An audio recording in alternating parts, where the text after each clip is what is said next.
آل محمد جناب قبلہ سید جاوید حیدر عابدی صاحب خطاب فرمان دے صلوات سارے مل کے پڑھو اللہ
لا حول ولا قوة إلا بالله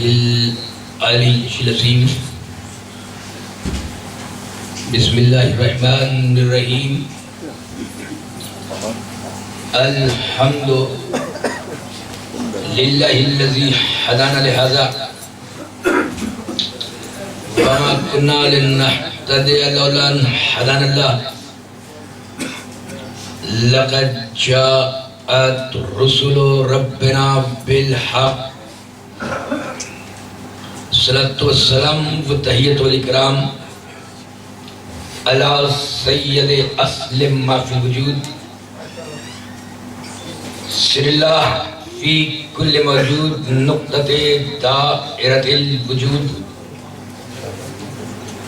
صاحب لواء الحمد والمقام المحمود الخاتم لما سبق والفاتح لمن غلق المعلن الحق بالحق أبي القاسم محمد اللهم صل على محمد وآل محمد والصلاة والسلام على ياسر الدين والإيمان باب الأمن والأمان كلمة الرحمن كسر الأصنام والأوثان السابق بالإحسان والشاهد بالإيمان مصداق مرج البحرين يلتقيان الإمام المظفر والشجاع الغضنفر قاسم التوبة والصقر أبي الشبير والشبر حامل الباب الخيبر والساقي حوزن الكوثر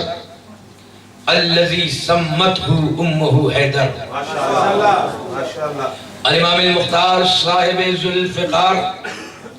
مصداق قول النبي المختار لوطين الراية غلا رجلا كرارا غير فرار والآل الطيبين الطاهرين المعصومين المظلومين المنتجبين المنتخبين ولعنة الله على أعدائهم أجمعين من يومنا هذا إلى يوم الدين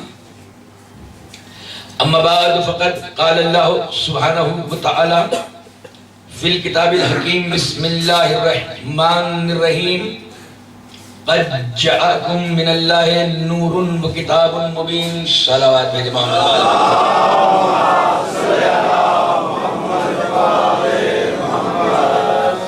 عظمت محمد و آل محمد پر بلند ترین صلوات بھیجیے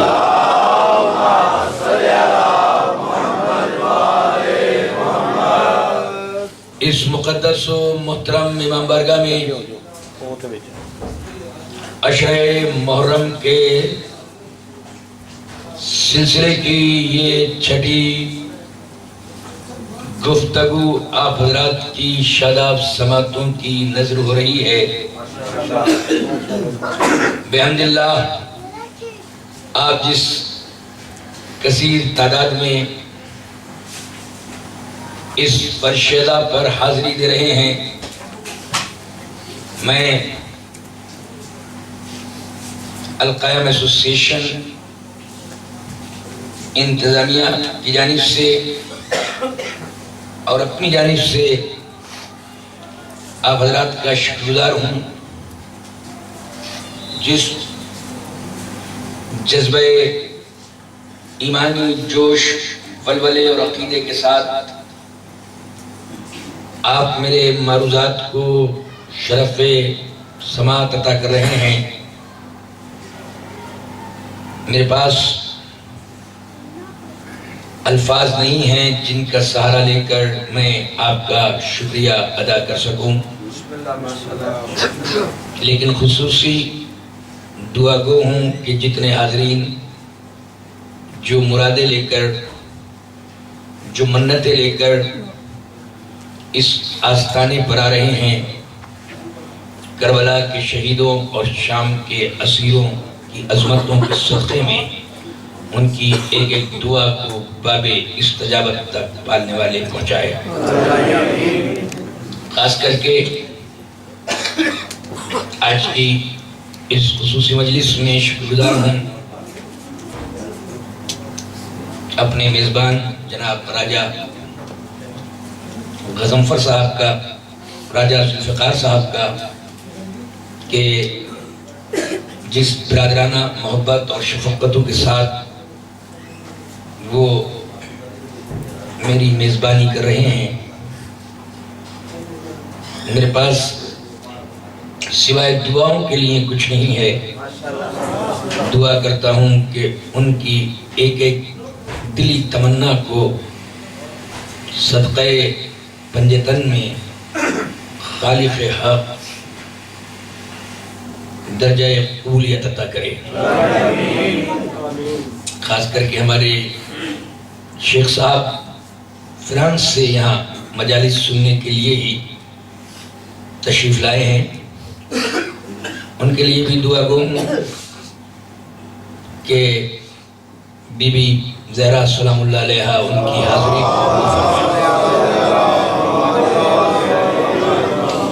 کل جہاں ہماری گفتگو اختتام پذیر ہوئی تھی، ہم وہاں سے ہی بلا فصل ہو رہے ہیں، کیونکہ بلا فصل کے ماننے والے ہیں، ہمیں فاصلہ یوں بھی اچھا نہیں لگتا۔ عزیزان محترم، میں نے عرض یہ کیا تھا کہ جو قرآن کی خصوصیات ہیں، قرآن کے وارثوں کی، وارثین قرآن کی بھی خصوصیات وہی ہونی چاہیے۔ قرآن اگر لا ریب ہے تو وارثین بھی لا ریب ہونے چاہیے۔ قرآن بے عیب ہے تو وارثین بھی بے عیب ہونا چاہیے۔ قرآن کی بسم اللہ کی بے سے لے کر والناس کی سین تک 6666 آیتوں میں ولا رتبن ولا یابسن الا فی کتاب مبین، اس میں ہر خوش کچھ تر موجود ہے۔ تو جو اس کا وارث ہو اس کے اندر بھی کانا ما یکونوں کا علم ہونا چاہیے۔ جو لائبریریوں کا محتاج ہو، جو مصنفوں کا محتاج ہو، جو مؤلفوں کا محتاج ہو، جو کتابوں کے حوالوں کا محتاج ہو، وہ مولوی تو ہو سکتا ہے، مولا نہیں ہو سکتا۔ توجہ چاہ رہا ہوں۔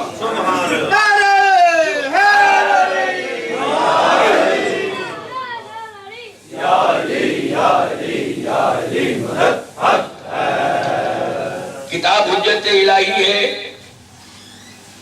تو قرآن کے وارثین بھی اللہ کی حجت ہونا چاہیے۔ اگر قرآن آدم سے پہلے ہے تو قرآن کے وارثوں کو بھی آدم سے قبل ہونا چاہیے۔ اسی لیے جب ہم تلاش کرتے ہیں تو قرآن مجید کی ایک آیت ہماری نگاہوں کو روک دیتی ہے، سورہ صافات کی، اِنَّا لَنَحْنُ الصَّافُونَ وَإِنَّا لَنَحْنُ الْمُسَبِّحُونَ، ہم ہی ہیں جنہوں نے اللہ کی صفیں بنائی، اور ہم ہی ہیں جس نے اللہ کی بارگاہ میں تسبیح ادا کی۔ یہ وارثین قرآن کے جملے ہیں جو قرآن میں درج ہیں کہ ہم ہی ہیں جنہوں نے سب سے پہلے اللہ کی وحدت، اللہ کی قدرت، اللہ کی عظمت پڑھنے کے لیے اللہ کی بارگاہ میں صفیں بنائی۔ اب ذرا سا میں آپ کی توجہات کا یہاں پہ طلبگار ہوں کہ ہم بھی جب نماز میں جمعے کی نماز ہو یا عید کی نماز ہو یا مغربین عشاء کی نماز ہو تو اس میں ہم بھی سب بناتے ہیں، مگر آپ نے توجہ کی کہ ہم بھی سب بناتے ہیں، ہم ہی سب نہیں بناتے۔ ہی کا مطلب ہی یہ ہے کہ جب انہوں نے بنائی تو کسی نے نہیں بنائی۔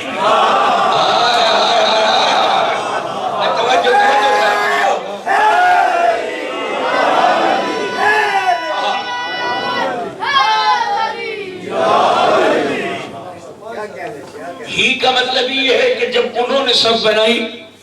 ہم بھی بناتے ہیں، یہاں بھی سب بن رہی ہے، آپ کے فرانس میں پیرس میں بھی بن رہی ہے، لندن میں بھی ظہر اور عصر کی نماز پڑھانے کے لیے پیش امام آگے ہیں، سب بن رہی ہے، بھی بن رہی ہیں، لیکن یہاں بھی نہیں، لام تاکید ہے، ہم ہی نے صفیں بنائی ہیں اور ہم ہی نے اللہ کی بارگاہ میں تسبیح پڑھی ہے۔ یہاں پر جب تفسیر پڑھو گے تو علماء کا اختلاف ہے، کچھ لوگ یہاں پہ کہتے ہیں سب سے پہلے جنہوں نے تسبیح پڑھی وہ ملائکہ تھے، جنہوں نے اللہ کی بارگاہ میں صفیں بنائی وہ فرشتے تھے۔ ہم مریض کے دیوانوں کا یقین یہ ہے، ہم پنجے تنیوں کا اعتماد یہ ہے، ہم حسینیوں کا، ہم محمدیوں کا عقیدہ یہ ہے کہ فرشتوں سے بھی پہلے اللہ کی کوئی مخلوق تھی جنہوں نے اللہ کی بارگاہ میں صفیں بنائی۔ جب دیکھیں شان نزول دیکھیں اس آیتوں کا کہ وہ کون تھے جنہوں نے اللہ کی بارگاہ میں صفیں بنائی، جب تلاش کریں گے تو یہ اس وقت کا وقت ہے کہ جب اللہ نے کہا کہ کنتو کنزم مخفیہ،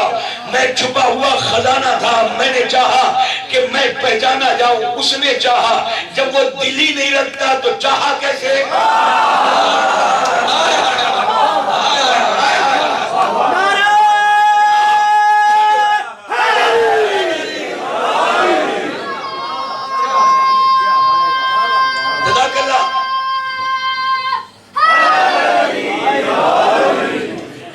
اس نے چاہا، سنتے آئے ہو نا، اس نے چاہا۔ چاہنے کا تعلق دل سے ہے، اور دل ہوتا ہے سینے میں، سینہ ہوتا ہے جسم میں۔ جب وہ دل ہی نہیں رکھتا، جسم و جسمانیات سے مبرہ ہے، نہ اس کے ہاتھ ہیں، نہ پیر ہے، نہ چہرہ ہے، نہ آنکھیں ہیں، اگر یہ سب کچھ ہو جائے، میں کہہ دوں کہ وہ دل رکھتا ہے تو سینے میں، سینہ جسم میں، تو میں کافر ہو جاؤں۔ مجھ پہ کفر کے فتوے لگنے لگے کہ صاحب اللہ کا دل بتا رہے ہیں، اللہ کا جسم بتا رہے ہیں، اللہ کی زبان بتا رہے ہیں، تو اللہ کہہ رہا ہے کنتو کنزم مخفیہ، میں چھپا ہوا خزانہ تھا، میں نے چاہا تو اللہ نے چاہا کیسے؟ جب اس کا دل ہے، دل نہیں ہے تو چاہتا تو وہی ہے نا جو دل رکھتا ہے، ورنہ جس نے کون جانے کہ کیسے چاہا جاتا ہے، چاہتا وہی ہے جو دل رکھتا ہے۔ مگر اللہ کہہ رہا ہے کہ میں چاہتا ہوں، خدا کی قسم کرتا سب کچھ اللہ ہے مگر کراتا کسی اور سے ہے، رزق بھی بٹواتا ہے، بارش بھی برسواتا ہے، بادل بھی برسواتا ہے، عمر بھی دیتا ہے، صورتیں بھی بناتا ہے، اور حامے مادر میں تصویریں بھی بناتا ہے بچوں کی، دھڑکتے ہوئے دل بھی دیتا ہے، ذہنوں میں وسعت بھی دیتا ہے، زبان میں لذت بھی دیتا ہے، کان میں سماعت بھی دیتا ہے، ہاتھ میں لمس بھی دیتا ہے، دیتا سب کچھ ہے، مگر وہ خود ایسے ہاتھ کر کے نہیں دیتا، وہ ملتا نبی سے ہے، محمد سے ملاقات بھی کرتا ہے، چاہتا ہے مصافحہ کرنا بھی تو ایسے ہی ہاتھ بغیر مصافحہ کرے، بغیر شب معراج اپنے حبیب کو نہیں بھیجتا، وہ